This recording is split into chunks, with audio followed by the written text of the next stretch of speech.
Welcome to the Daily App Show iPad edition. Today we're going to take a look at Battle for Wesnoth, which is a iPad and iPhone game that has been ported over officially from the Mac and PC game, the very popular Mac and PC game Battle for Wesnoth. So this game is an RPG, a war RPG, very intense, and nothing was spared in putting together this app from what you would be used to if you've played the Mac or the PC version.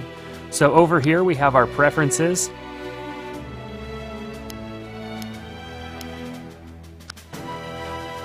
We can go into campaign, we could do a skirmish or multiplayer.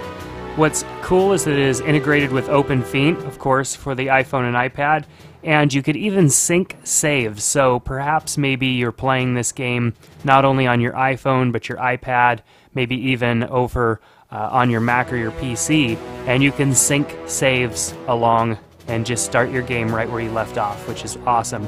I really like that because there are many other apps and games out there where if you have the iPad and the iPhone version, you have to start over new games on each device, which kind of defeats the purpose.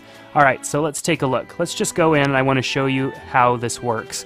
You can go in and play a campaign. You can start off with a gameplay tutorial, which I recommend that you do even if you have played the Mac or the PC version, because it is a lot different as far as the way that movement takes place. You know, you're not using a mouse, you're using obviously the touch of your finger. So let's go into the South Guard and hit OK. And I'm going to start off as a civilian just to keep things easy.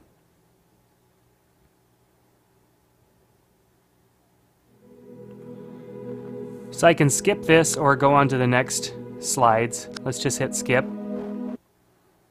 So down at the bottom we have basically our scenario, what's going on. We just tap to move along.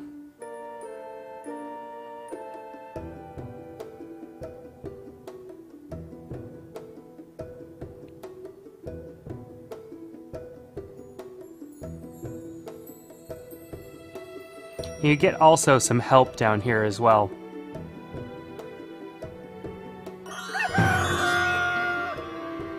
Alright.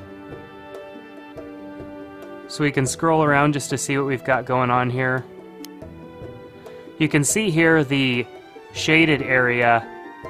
We cannot make it that far in one turn into that shaded area, so we can only move so far in this game. Different players can move different distances.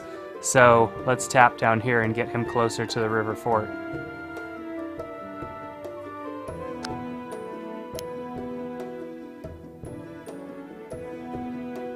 There's only certain things you could do on one turn. Now that I have moved, you can see that he cannot move. This little shaded area is really close now. So I would end my turn, and then of course our guy that we're trying to defeat here would get his turn as well.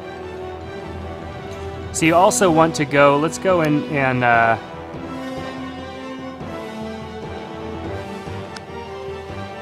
alright.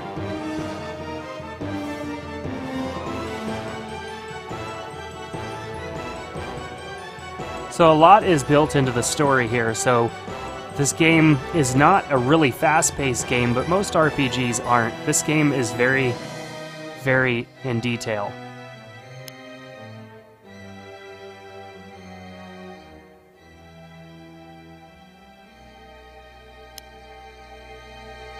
You can also tap and get a menu. You can see up here we have all of our personal belongings. We've got our gold and our life and everything, so we could recruit.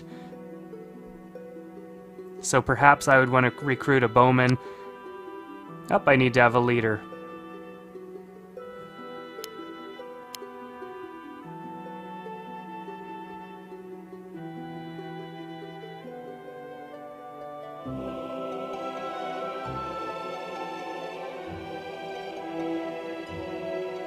Now when you take over these different spots, you can see that we have a red flag, red and white flag there. That is ours.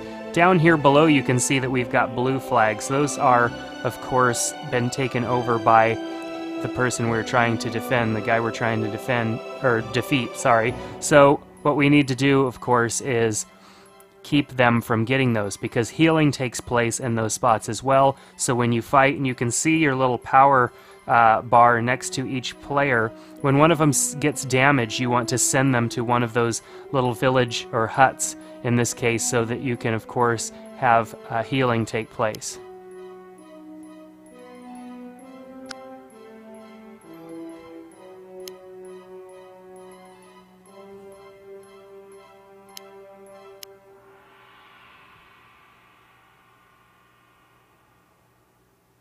Alright, so I do believe I'm out of moves, so I'll go ahead and end my turn.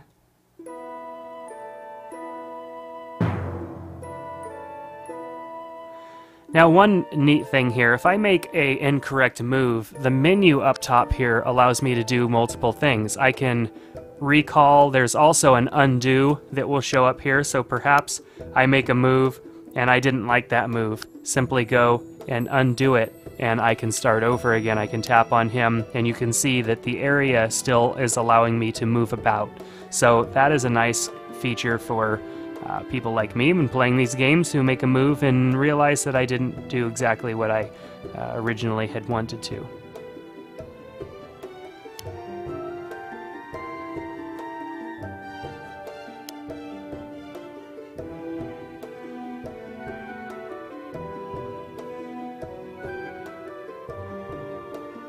So down here is where we've got our guys we're going to end up fighting, and so I can send some of these guys down here, hopefully not too close so I have a chance to fight before they have a chance to get to me.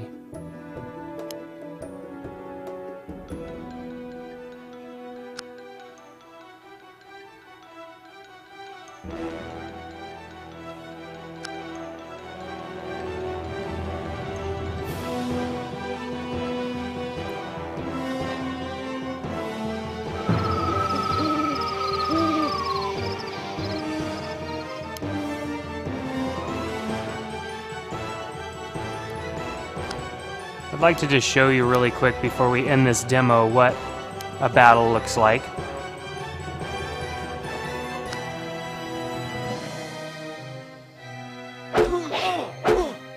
Of course, they got to make the attack first because it was their turn. So there are different kind of attacks that you can make, and you can see I have icons showing up on top of my players, which means that I could potentially lose those players if I don't attack correctly. So here are the different attacks that I can have. Some of them have more damage than others, but some of them are safer to do than others. So I'm going to go ahead and tap that and let him have it. Looks like I received more damage than I inflicted.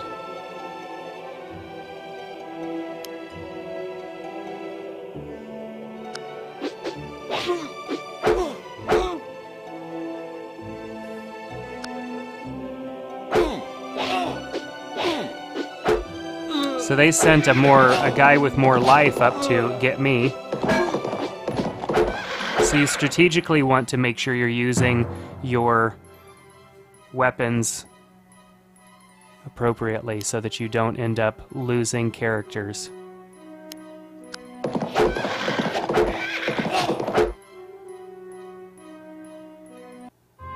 And I was defeated there.